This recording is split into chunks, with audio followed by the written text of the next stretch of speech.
thank you, that there will be a Q&A at the end of the session and at the end of different parts of this session.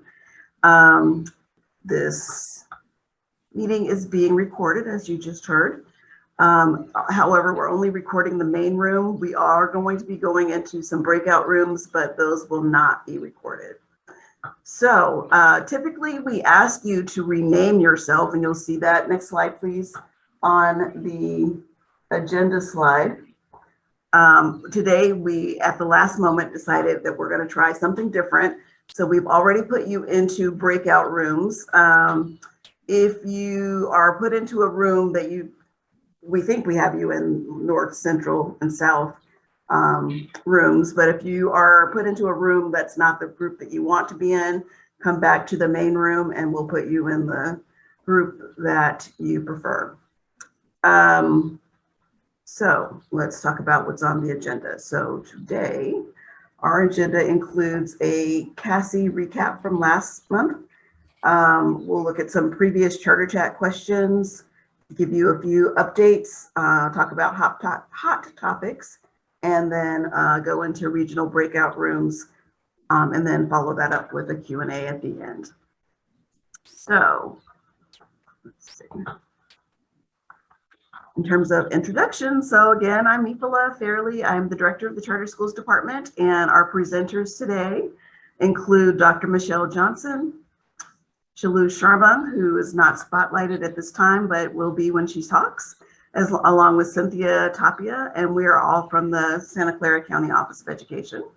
We also have joining us our partners from CCAP, and presenting on behalf of CASI today, we have Tom Hutton, and we have Dr. David Patterson, who will be joining us shortly. He'll be a little late. And then we also have Debbie Deal, who's not spotlighted at this moment. And then behind the scenes, we have a couple of people. We have Allison Ball, who is our partner from the Department of Education, California Department of Education. We have Amy Carson and Justin Fallon working the slides for us. So we're going to start with CASI events. So Tom, you're on. There we go. The slides were catching up on my end. Sorry. Yeah, just to recap, I mean, we may have only people here who have been to one of our CASI meetings before, but we always like to repeat, just because one of the good things about this is that our attendance has been growing. So that usually means that there's somebody new. So we just want to recap that kind of in broad strokes, what CASI is doing with the support by a subgrant from CDE is we hold these monthly charter chats on the last Wednesday of the month at 10.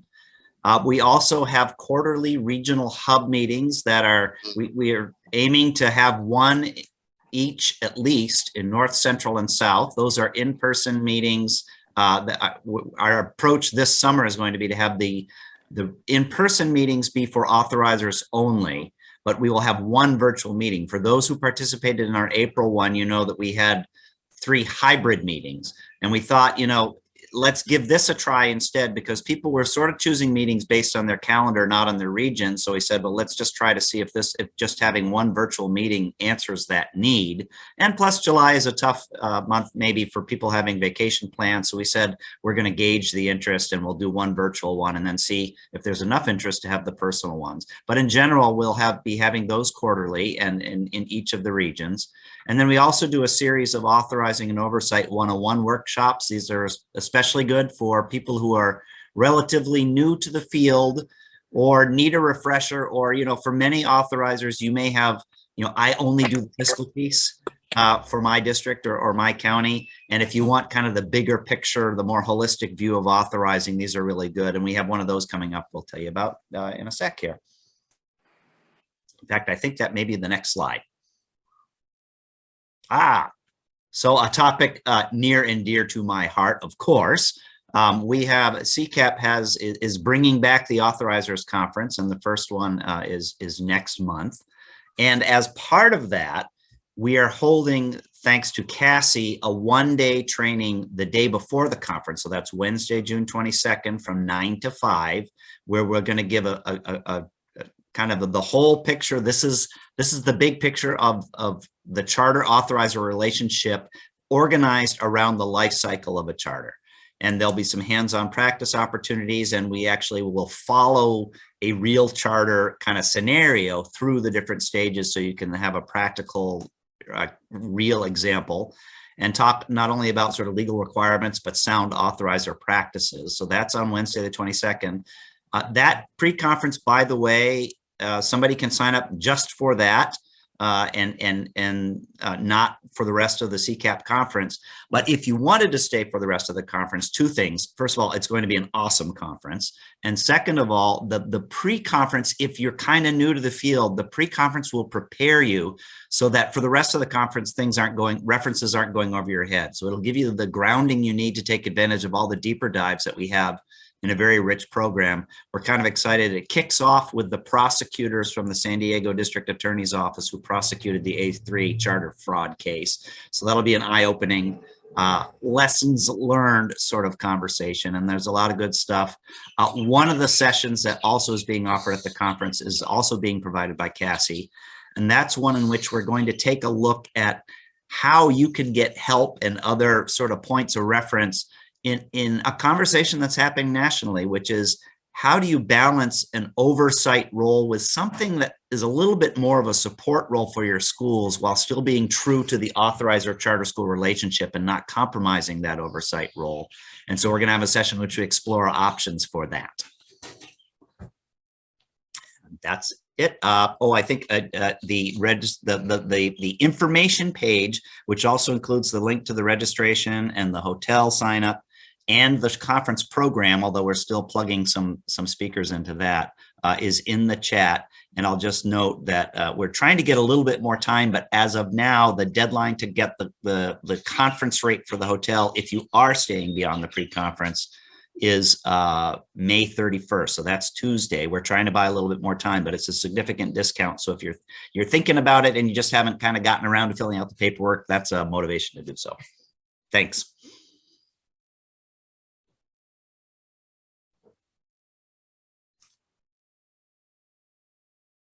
You're muted, Mifla.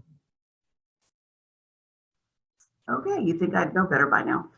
All right, so we're going to go back to our last meeting and bring forward some questions that came up and answer those questions for you. So I will take the first question, and hopefully I have answered it appropriately.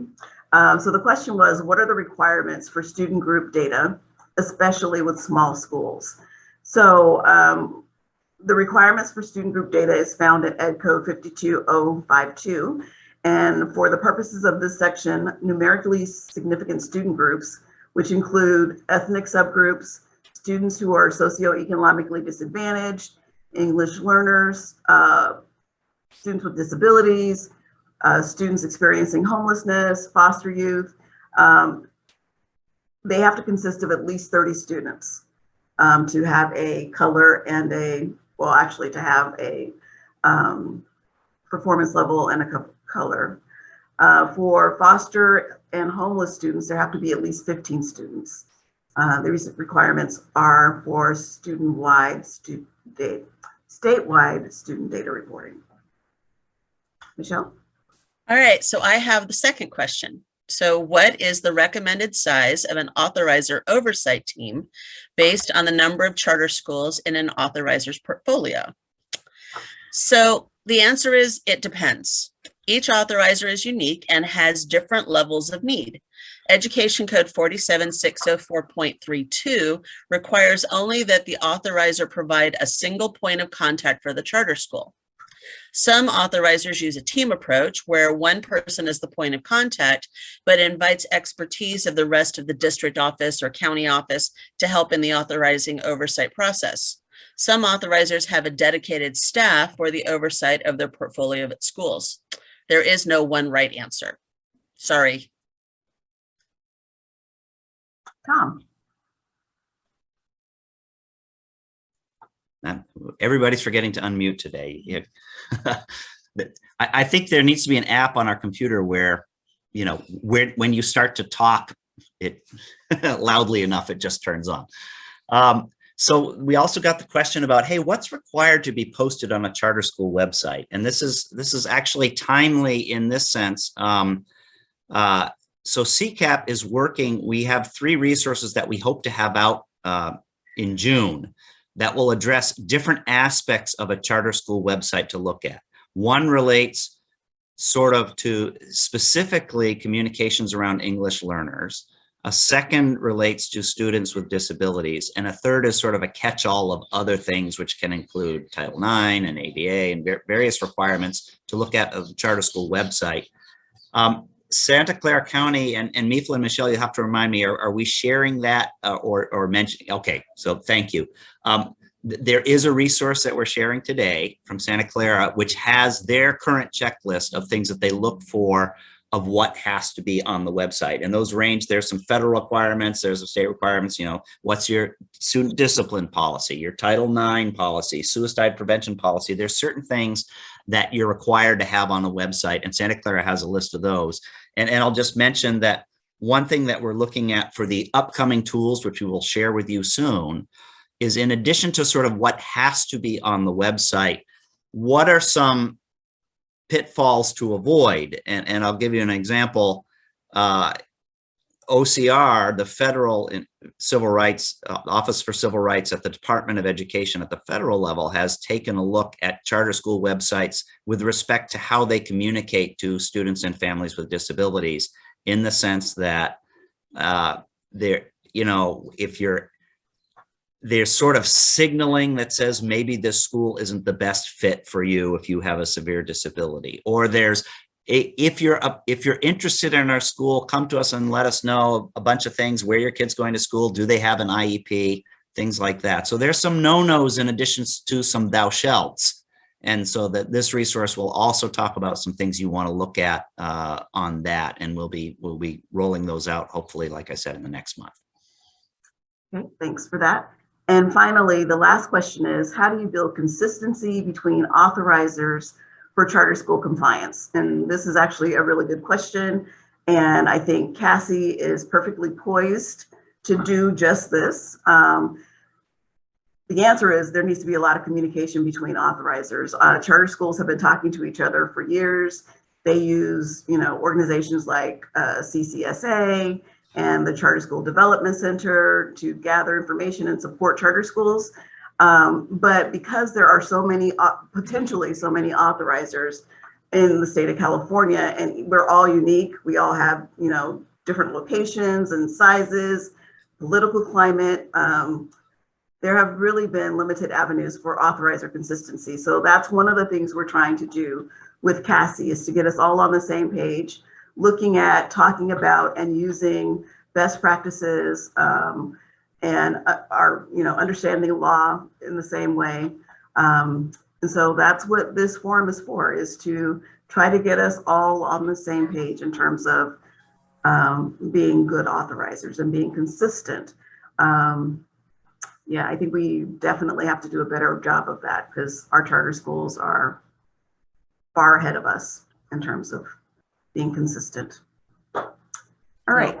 And this is Dave. I just got to add, that's also core to what CCAP's about also. This idea that we can actually have consistent best practices is certainly something we need to build on, and CASI is a great opportunity to do that. Great. All right, so that wraps up the questions that we saw from last month. So now we're going to move into our legislative updates, and I'm going to turn it over to Michelle. All right, so I want you to know that this slide went through some major changes already this morning. For those of you who may not be familiar with the legislative process, bills go through a 2-year legislative process, and this is the last year for a bill to complete the process. And if it does not make it out of committee by May 20th, it's dead. And if the bill doesn't make it out of the respective house by May 27th, then it's dead. So let's look at the 3 bills that we've been tracking for regarding charter schools. So AB 2774 had its hearing in the Education Committee after the last charter chat, and a lot of students spoke in support of the bill. The bill was passed by the Education Committee and moved to appropriations. The hearing and appropriations was held on May 18th and passed to the Assembly floor. And it is currently waiting for third reading and vote today. It is item 264. So they started at 9 o'clock. When we finished, you want to jump over to the Assembly, you can go watch how this bill comes out. AB 2484 also had its hearing and committee in the Education Committee on May 19th. AB 2484 passed the Appropriations Committee and moved to the Assembly floor, and it is currently waiting for its third reading and vote today. It is item 278. So SB 1343, and this is the one on STRS and person. Oh, so let me go back. You can see that 2774 is, oh my goodness, I missed it. Is the adding to the unduplicated pupil population, the lowest performing student group. 2484 is facilities and what happens to those facilities if a charter school closes.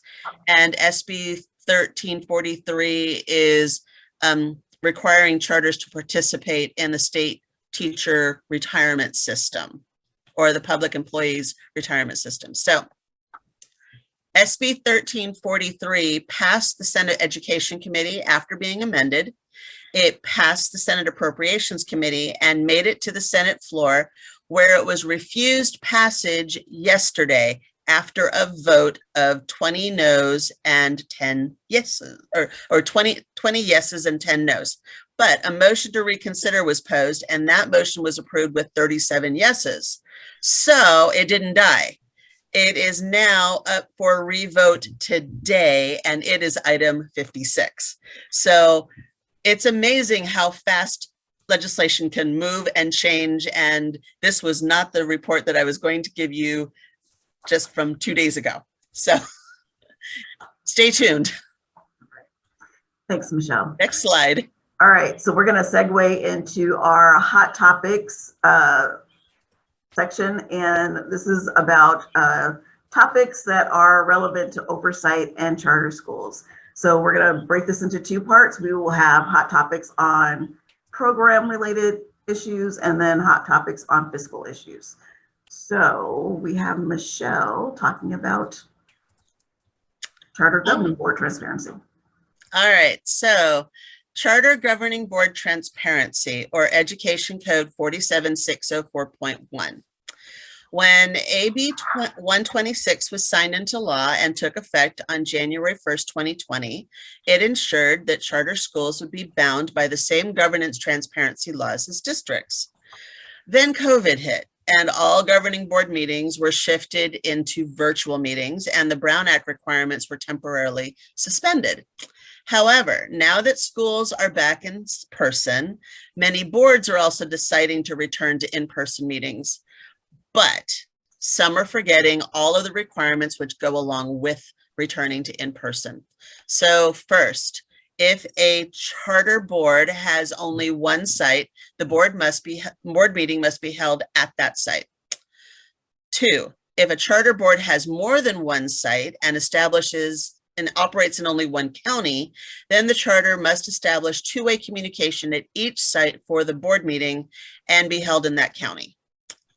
3, if a charter board has more than one school and operates in only one county, then two-way communication must be established at every school for the board meeting. 4, if a charter board has more than one school and operates in different counties, the board meeting must be held in the county in which the most students reside. Two-way communication must be established at every site. And 3, the meeting must be recorded and posted to the school's website.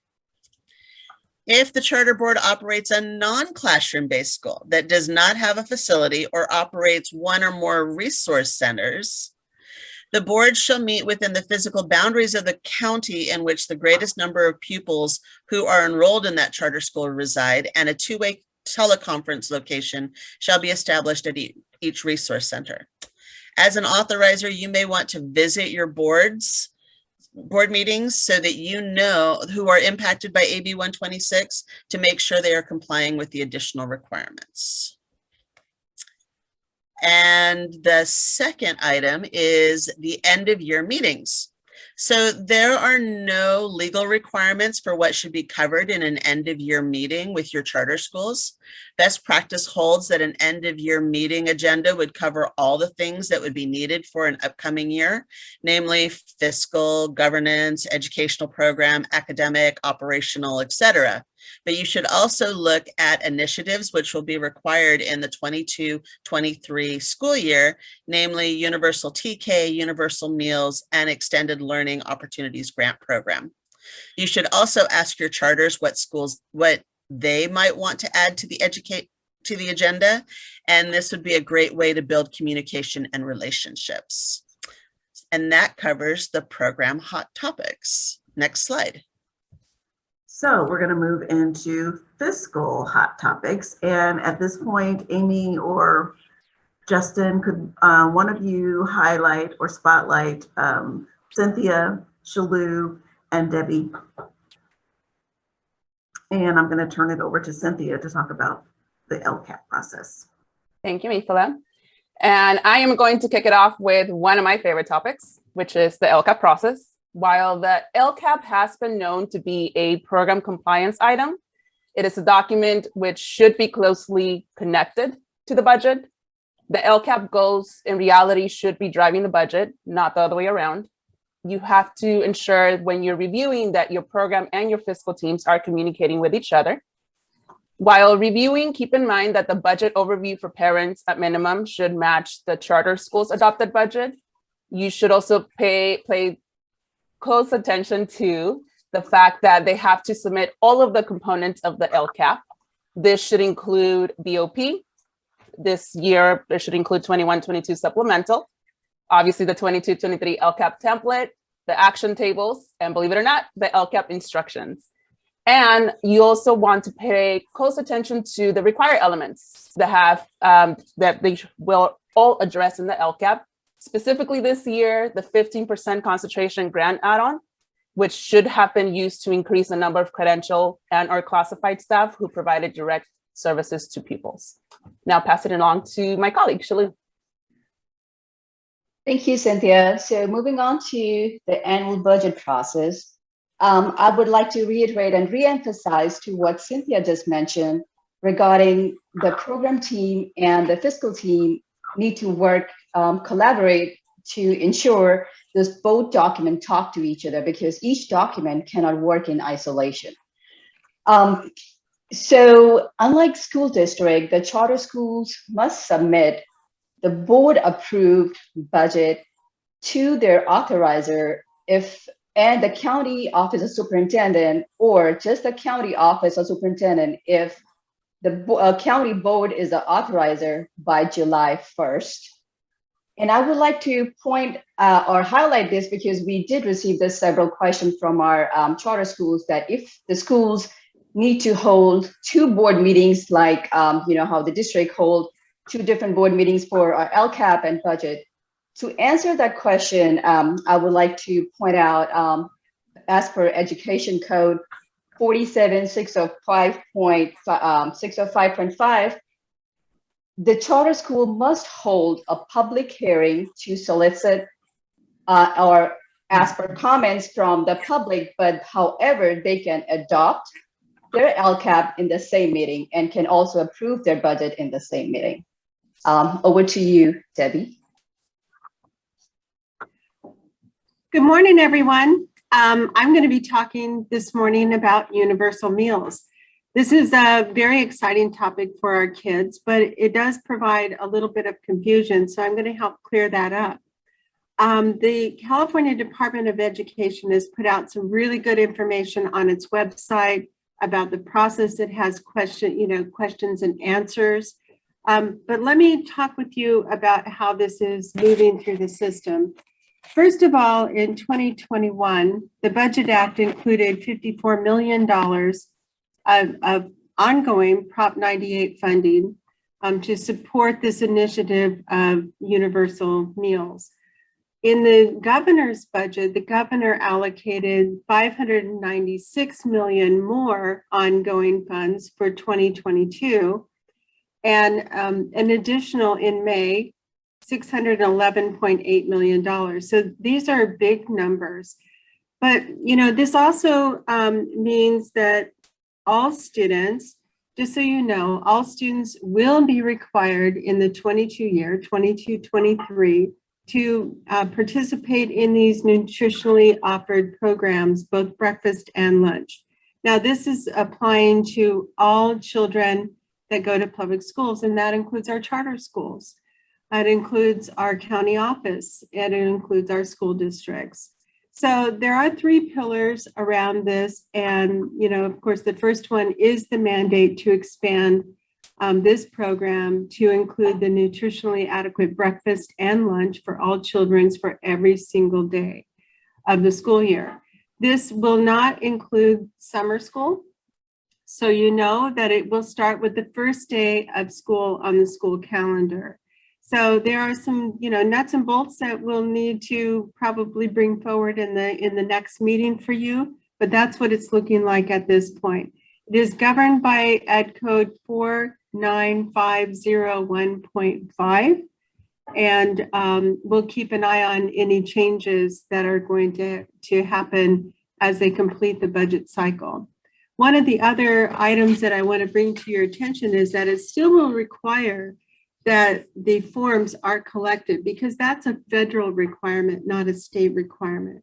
So we'll talk a little bit more about that next time. But just so you know, we still have that mandate in place, and we still need to collect those forms, alternative forms, or the meal forms for the federal provisions. How does that affect LCFF? Well, you know, it will. And so at this point, for the unduplicated counts, we still rely on those forms. And so districts and charters are coming up with very creative ways in order to get those forms submitted into the district office or into the charter office or the county office. You know, some of those ways are, you know, making sure that folks know, especially parents, that this funding also goes to help, you know, bring in the Title I funding and all of the federal resources. And you may recall that all of the COVID funds were also scored on these numbers. So it is important that we still need to collect the forms. And now it's going to be very difficult for all of us, because parents are going to say, well, why do I need to fill out the form? My kid eats for free. So we're going to have to find ways and pathways in order to collect those forms to continue keeping our UPP numbers very high. So with that, I'm going to turn it over to the next group. Thank you so much. Thanks, Debbie and Cynthia and Shalou. We are going to pause here for a Q&A on anything that has been talked about before. So if you have a question, you can go ahead and raise your hand or unmute and just ask your question. I have a question for Debbie. Yes. I'm wondering if the universal meal program would require every public school to provide meals, or is it just for the schools that currently do provide meals? No, it is for all students. So it is all public schools. It's a mandate. Okay. And so, yes, you know, there are additional questions and answers at the CDE level. And this is one of the questions that is answered quite specifically up there in question number 5. And let's see, there's another one. We do not participate in the NSLP or the SPE, which is breakfast. Do universal meals apply to us? And CD's answer is yes. The state meal mandate applies to all LEAs as defined in question 5 above. However, only LEAs that participate in the National School Lunch Program and the breakfast program are eligible to receive meal reimbursements. So the answer to your question is yes, it is required. It is a mandate. Great question. Thank you. Thanks. Does anyone else have a question?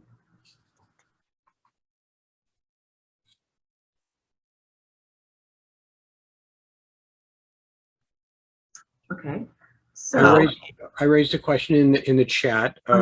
Just want to make sure for clarity. Does that include a school that's totally a non-classroom based charter that never brings children together? I just want to make sure we're totally clear on that part. Dave, it does not. So there are answers to the question around independent study. I haven't read anything about non-classroom based, but I assume that it is the same. For independent study programs, there is no requirement. Thank you. You're welcome. You always give me the tough ones, Dave. All right, last So, call for questions. no, Richard raised one in the chat that said, would someone from Santa Clara please share the website required links and documents? And in the email that goes out today, which will have the May Charter Chat resources, it has the list of all of our things that we look for in on a charter school website. So you get that later today. All right, great. Okay, so we are going to move into breakout rooms for about 20 minutes. And as I stated earlier, you don't need to rename yourself. We are just going to put you in the breakout room we think you belong in. And if you end up in a room that's not the room you want to be in, come back to the main room and we will move you to where you'd like to be. So any follow-ups, questions, or sharing that you want to add, you can put on the Jamboard, and Amy is going to drop the link to the Jamboard there.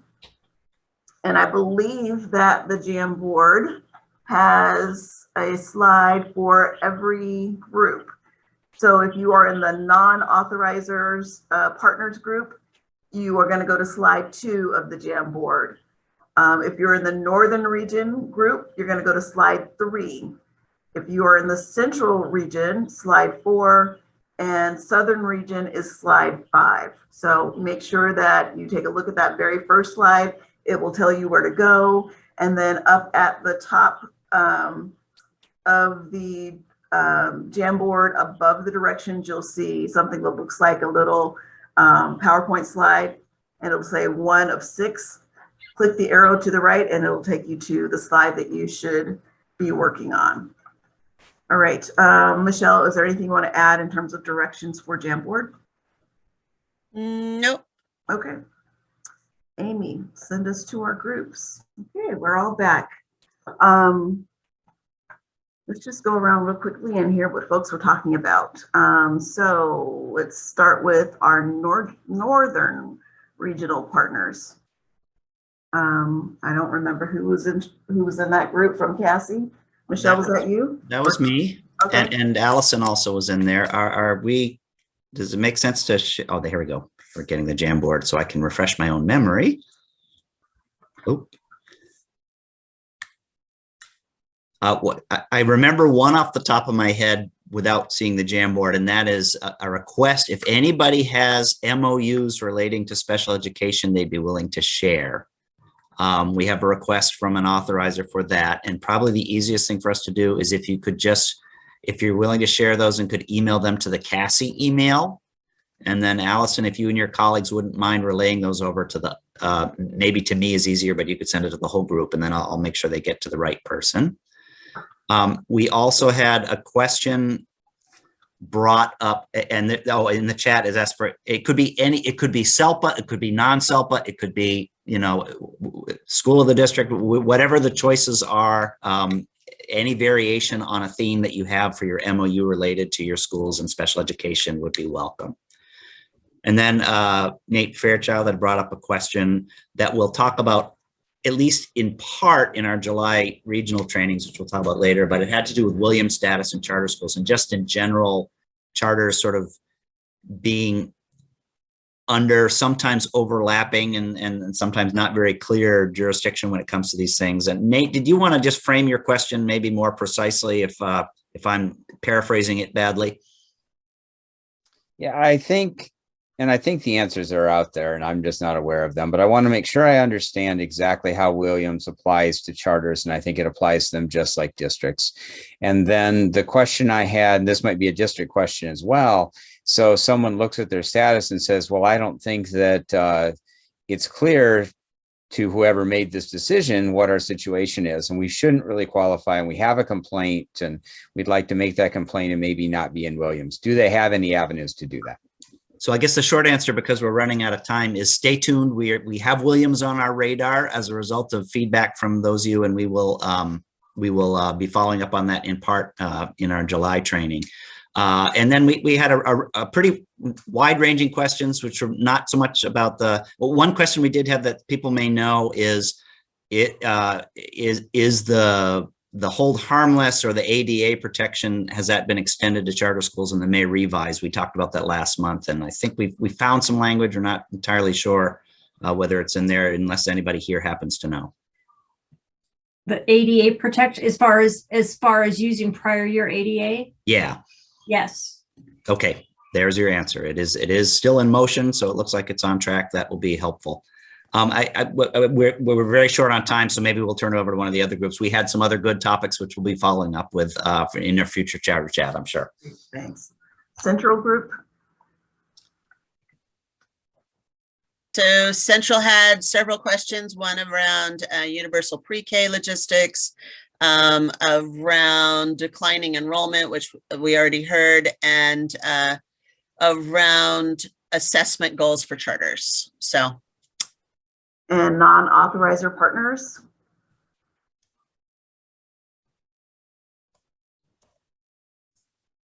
Did we have anyone in that group? We did. We had a very good and active group. And if you look at the Jamboard, we talked about making sure that reminding authorizers to bill for oversight fee, but at the same time talking about the fact that you need actual cost of oversight. And we talked about some tracking suggestions and that sort of stuff. We talked about the LCAP process for charter schools and an interest in potentially a more streamlined process for charters. And then the conversation went, well, what about small districts? The same sort of challenges exist there. And then about the criteria for review of LCAPs. There are differences in the way that it's done. So those are, I know we're quick, but those are some of the active conversations we had going. Okay. And we're at 11 o'clock, but I do want to just say that the group, the Southern group talked about TK, Williams, keeping a sub past their 30 or 60 day time permit, and then making a case for sending people to the CCAP conference and participating in CASI. So next slide, please. Tom, I think you're going to talk about upcoming events. Yep, just real quick, here's the link to the meeting survey. We know everybody has other things to get to. As you know, if you've ever organized things, it's super, super helpful to get feedback. So please take a sec to do that. Next slide.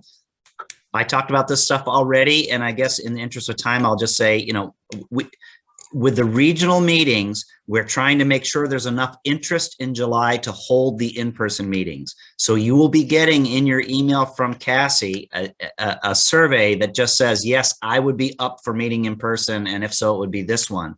One way or the other, we will hold the virtual meeting on July 22nd. The topic is teacher credentialing. There's some overlap with Williams there because Williams can be triggered by the percentage of uncredentialed teachers.